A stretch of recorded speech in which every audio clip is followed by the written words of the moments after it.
fa kwana biyun nan ba labari. Alƙur'anin Allah. Gabaki da yunwa nake ji a gari. Assalamu alaikum. Abulani. Ya kake? Kike? Ya kai kwana biyu na daina ganin ka. Wallahi kai tun ɗazu daga can haka na ga haifa mun doka wata uwa hamma kake yi. Ba labari. Ba ai ni wasai nake ji na. Kai ta wuri kenan. Wallahi ta wara. Ah, Ai haba. wasu kuɗi nake sa ran za a bani tantini. Ba a ban wannan kuɗin ba. Ke yau aka ban kuɗin nan. Inda za mu ji mu fa yau. Fa yau. ce Kai ta na ware. gida ma hamma kake yi dan haka. Ka ce ta wuri kenan. Kwarai Kuma ta ware mana kenan. Sabida haka yanzu. Jiki na yake gudu. Haba. Alƙur'ani. To sabida haka yanzu mu je ɗaki akwai wannan.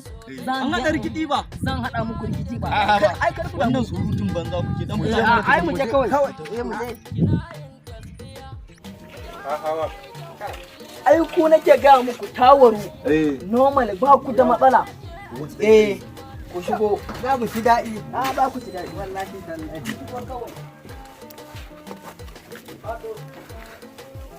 Zauna na. To ai kenan. Kai zauna daga nan. Kai zauna ta nan.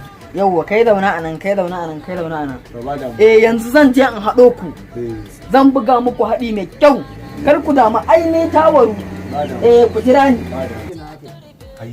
Bankantar tiki. Wallahi. Kaga wannan mutum.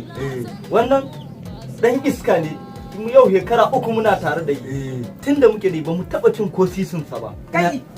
Ina ga da alamun wasu makudan kuɗi da ya samu. Wallahi ina ga wasu maƙudan kuɗi ya samu. Ashe yau za mu ci daɗi. Za mu ci daɗi. Yawwa, gashi nan za mu ci daɗi.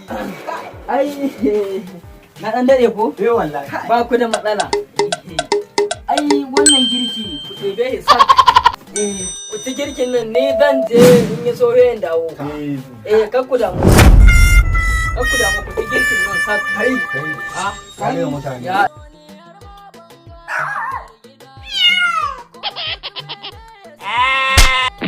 Lady, go!